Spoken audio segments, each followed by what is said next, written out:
The American dining landscape is undergoing a seismic shift that most people haven't even noticed yet. While social media buzzes about the latest trendy restaurants and food delivery apps dominate our screens, a different story is unfolding in strip malls, shopping centers, and main streets across the country. Familiar names that once anchored our dining choices are quietly vanishing, their neon signs going dark without fanfare, their dining rooms emptying one final time before corporate decisions seal their fate forever. These aren't sudden closures that make headlines or shocking bankruptcies that generate news coverage. Instead, they represent a slow fade from relevance, a gradual retreat from markets where they once thrived, leaving behind only faded memories and empty storefronts that tell stories of changing tastes and shifting economics. The restaurants we're examining today built their reputations during different eras of American dining, when families made weekend outings to sit-down establishments, when mall food courts bustled with activity, and when chain restaurants represented reliability and comfort rather than corporate indifference.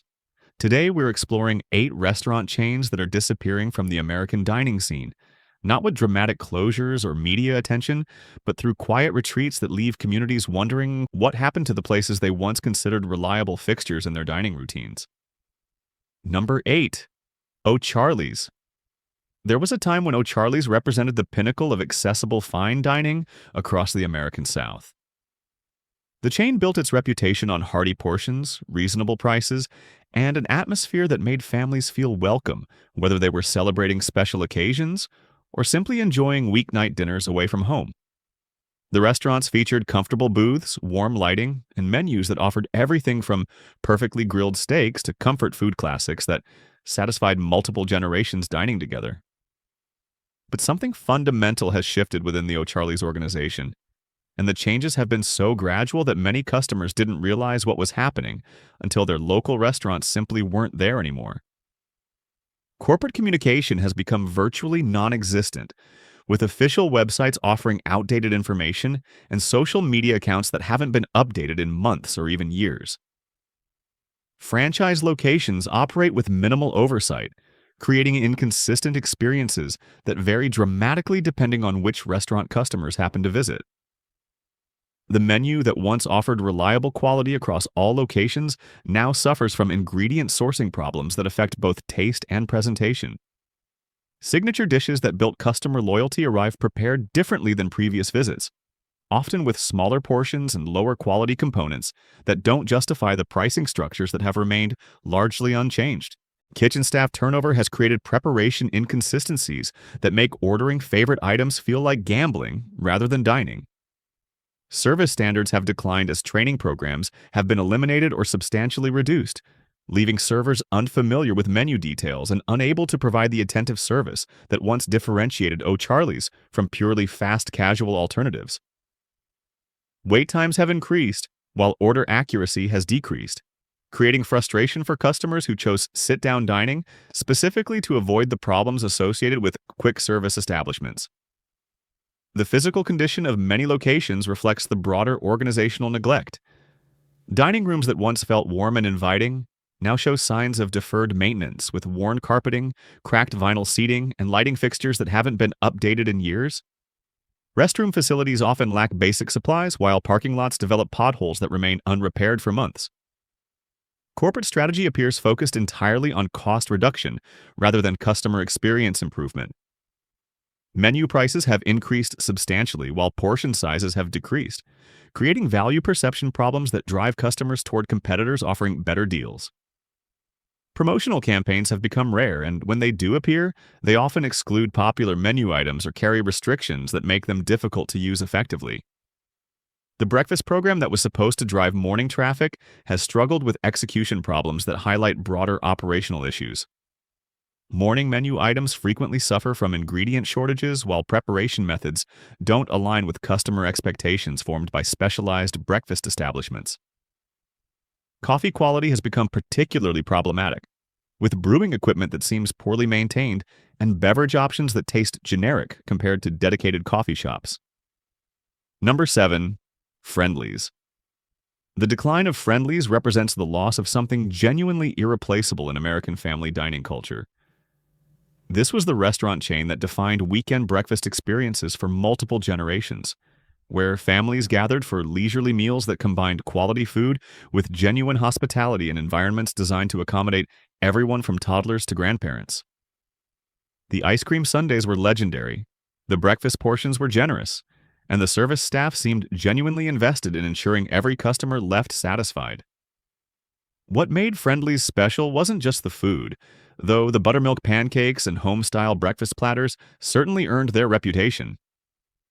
The restaurants created atmospheres where families could linger over meals without feeling rushed, where children were welcomed rather than tolerated, and where regular customers were recognized and treated like valued members of an extended community. The booths were spacious enough for large families. The lighting was warm and comfortable, and the overall experience felt distinctly different from the sterile efficiency that characterizes most modern chain dining.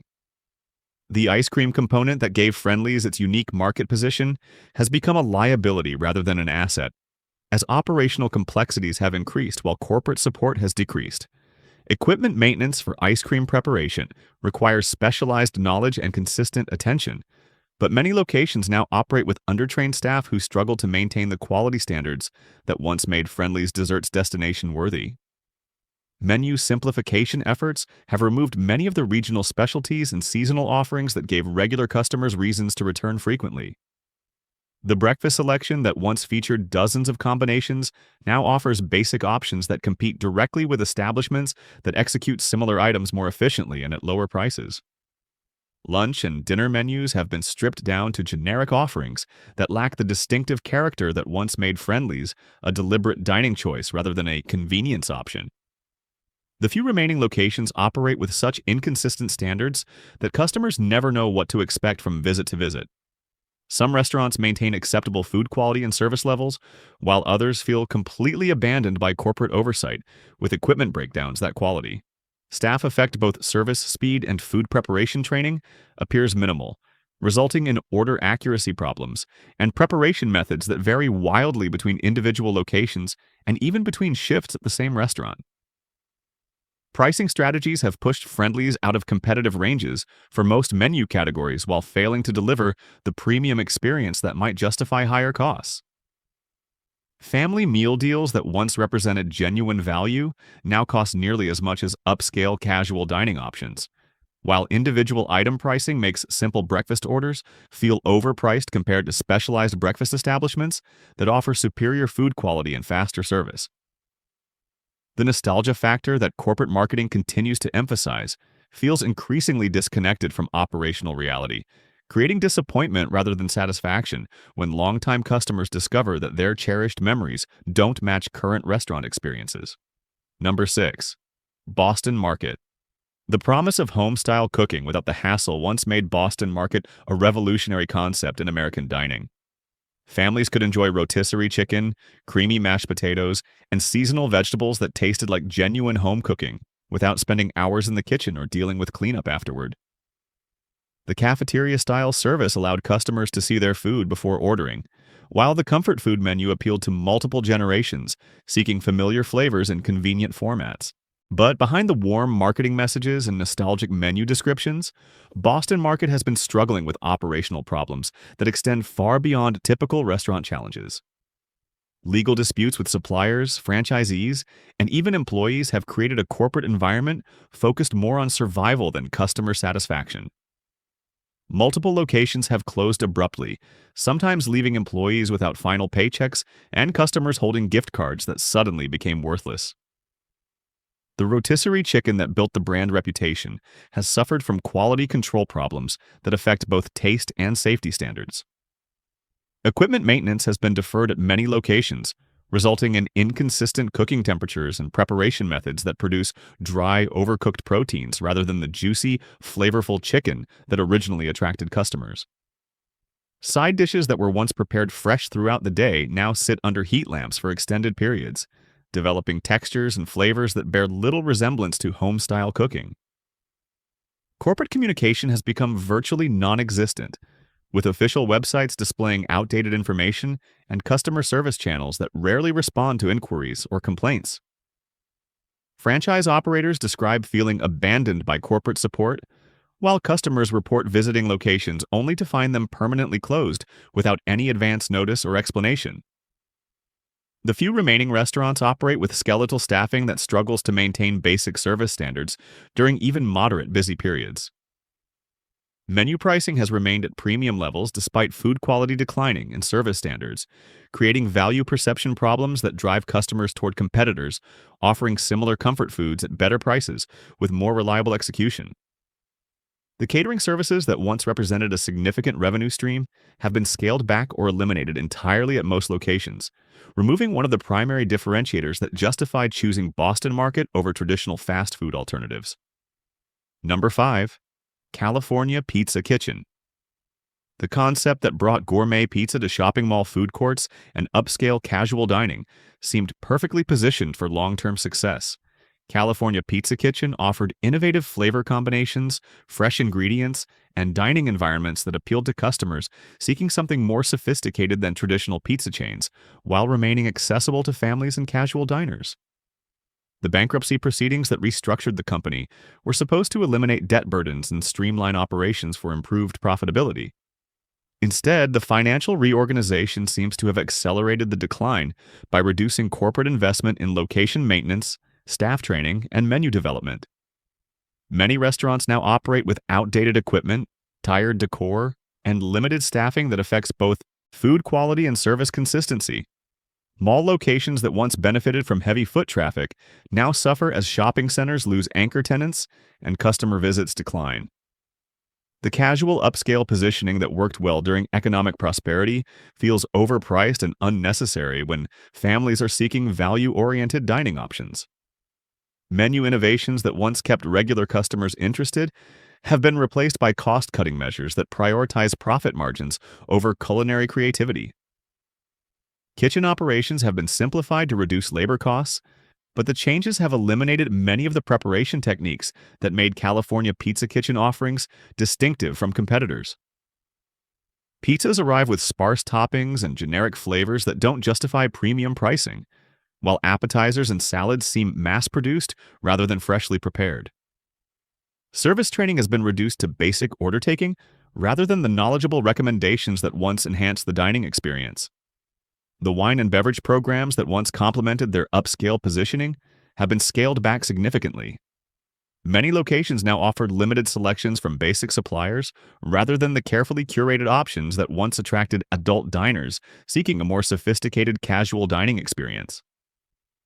Happy hour promotions and special events that used to drive repeat business have been eliminated or reduced to generic offers that fail to generate excitement or customer loyalty.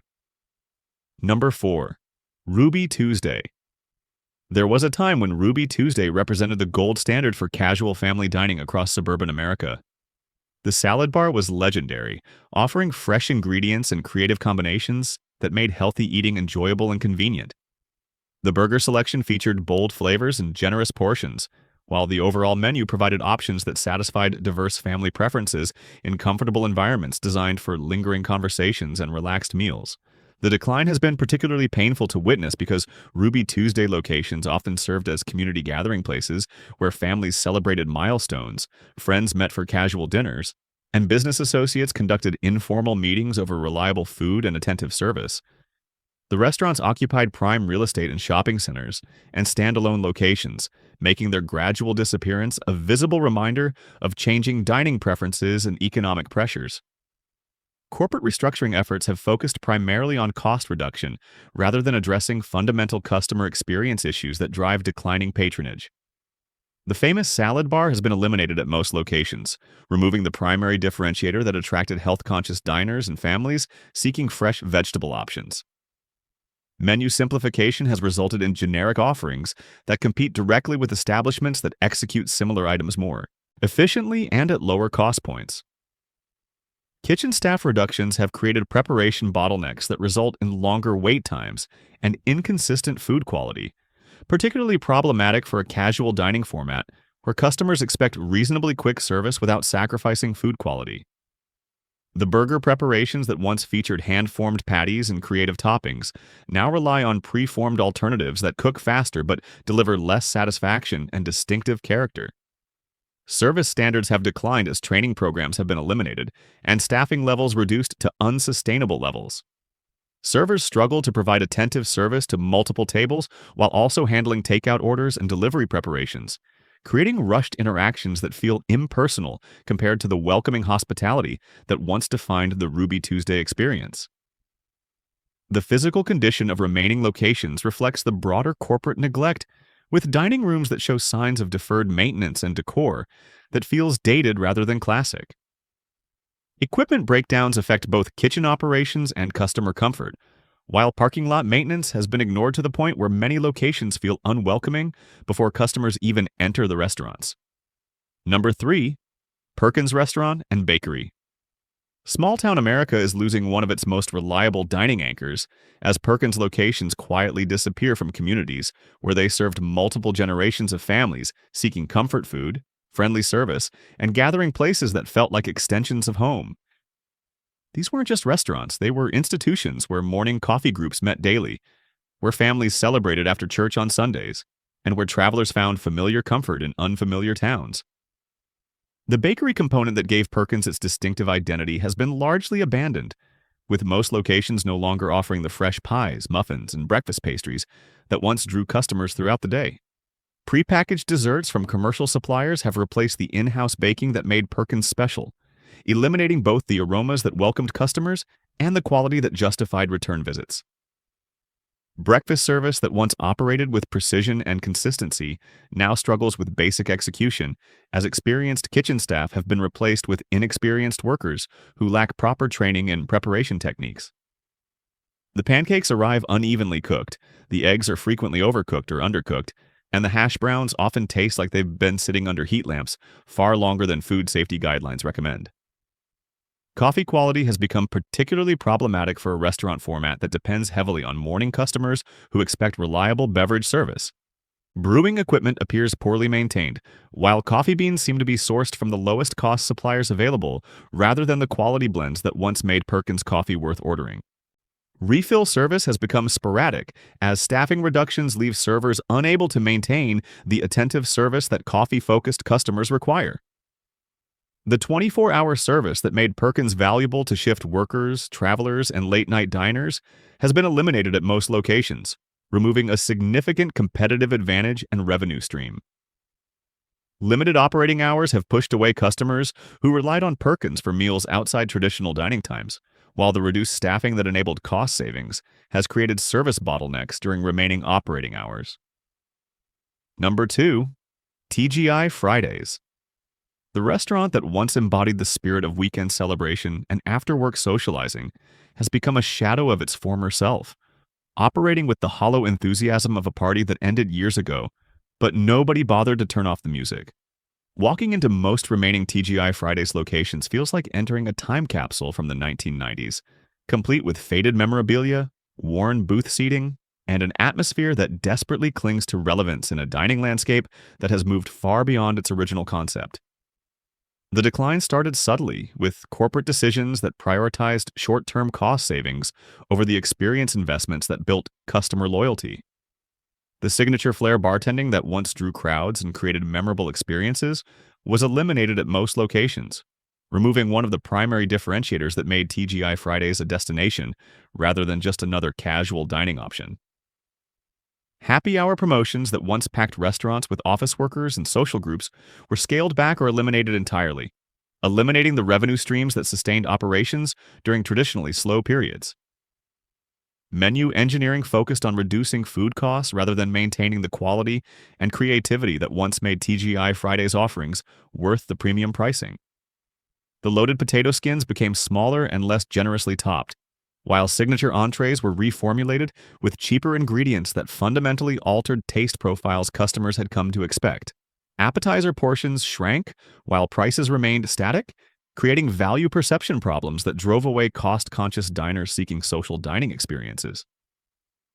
Kitchen operations have been streamlined to the point where most items arrive pre-prepared and simply reheated rather than cooked to order, eliminating the freshness and customization that once justified longer wait times. The sizzling platters that created theatrical presentation moments now arrive lukewarm and unimpressive, while salads seem to be assembled hours in advance, rather than prepared fresh for individual orders. Service training has been reduced to basic order taking rather than the enthusiastic hospitality that once made servers part of the entertainment experience. Staff turnover has reached levels where most employees seem unfamiliar with menu details and unable to make recommendations or answer questions about preparation methods. The celebratory atmosphere that once made birthdays and special occasions feel special has been replaced with perfunctory service that feels rushed and impersonal. The physical condition of many locations reflects years of deferred maintenance and reduced corporate investment in facility updates. Sound systems that once pumped energizing music now produce tinny audio quality, while lighting fixtures haven't been updated in decades. Bathroom facilities often lack basic supplies, and dining room furniture shows obvious wear that creates the impression of a business in decline rather than a vibrant social destination. Corporate marketing efforts have failed to adapt to consumer preferences and changing social media engagement patterns. Promotional campaigns feel disconnected from contemporary culture, while digital presence remains minimal compared to competitors who have successfully transitioned to online engagement strategies. The brand positioning that once resonated with young professionals now seems outdated and irrelevant to target demographics that have different expectations for social dining experiences. Number 1. Hooters. Perhaps no restaurant chain faces a more fundamental challenge adapting to contemporary American culture than Hooters. The concept that once seemed edgy and entertaining now appears increasingly out of step with evolving social attitudes and changing consumer expectations. While corporate executives continue to defend the brand positioning and insist that menu improvements and operational changes will restore growth, the reality is that cultural shifts have fundamentally altered the market environment in which Hooters operates. The dining landscape has become increasingly family-oriented and inclusive, creating challenges for a concept built around a specific type of entertainment that many consumers now find uncomfortable or inappropriate. The uniform requirements and service style that once attracted customers now generate controversy and negative publicity that affects brand perception across all demographic segments. Social media discussions about the chain tend to focus on cultural criticism rather than food quality or dining experiences, creating marketing challenges that traditional promotional strategies cannot address effectively. Food quality improvements that were supposed to reposition Hooters as a legitimate sports bar and dining destination have failed to overcome the fundamental brand identity problems. Menu additions featuring craft beer selections, improved wing preparations, and expanded appetizer options compete against established sports bars that execute similar concepts without the cultural baggage that accompanies the Hooters brand. Customers seeking quality sports viewing experiences have numerous alternatives that provide better food, more comfortable environments, and fewer social complications. Franchise operators describe increasingly difficult operational environments as changing demographics affect customer traffic patterns and employee recruitment becomes more challenging.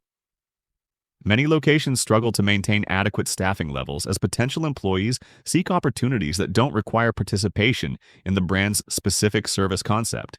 Training programs that once focused on entertainment and customer engagement now must address sensitivity issues and workplace policies that complicate the original business model. The sports viewing component that was supposed to provide mainstream appeal has been undermined by technological changes that allow customers to watch games at home with better picture quality and lower costs than restaurant visits. Fantasy sports and online gambling have changed how people engage with sporting events, reducing the social aspects that once drove group visits to sports bars. Younger demographics particularly seem less interested in communal sports viewing experiences that require travel to specific locations. Corporate restructuring efforts have focused on cost reduction and operational efficiency rather than addressing the fundamental brand positioning challenges that affect customer acquisition and retention. Menu pricing remains competitive, but the overall value proposition has been weakened by service inconsistencies and facility maintenance issues that make the dining experience feel subpar compared to alternatives that don't carry the same cultural complications. Location closures have accelerated in markets where demographic changes and cultural shifts have reduced customer bases to unsustainable levels. Many closures quietly happen without corporate announcements, leaving communities to discover empty buildings and removed signage as the only indicators that another Hooters location has disappeared from the dining landscape. The few remaining locations that maintain acceptable operations often feel like museums preserving a concept from a different era, rather than vibrant restaurants serving contemporary customer needs. Regular customers describe visiting these restaurants with nostalgia mixed with awareness that they're experiencing something that may not exist much longer in American dining culture. These 8 restaurant chains represent more than failed businesses. They mark the end of dining eras that defined American life for generations. Behind every shuttered location are stories of first dates, family dinners, and community gatherings that once made these places part of our cultural fabric. What's striking about their decline is its silence. No major announcements, no farewell tours, just locked doors, fading signs, and empty parking lots where laughter once filled the air.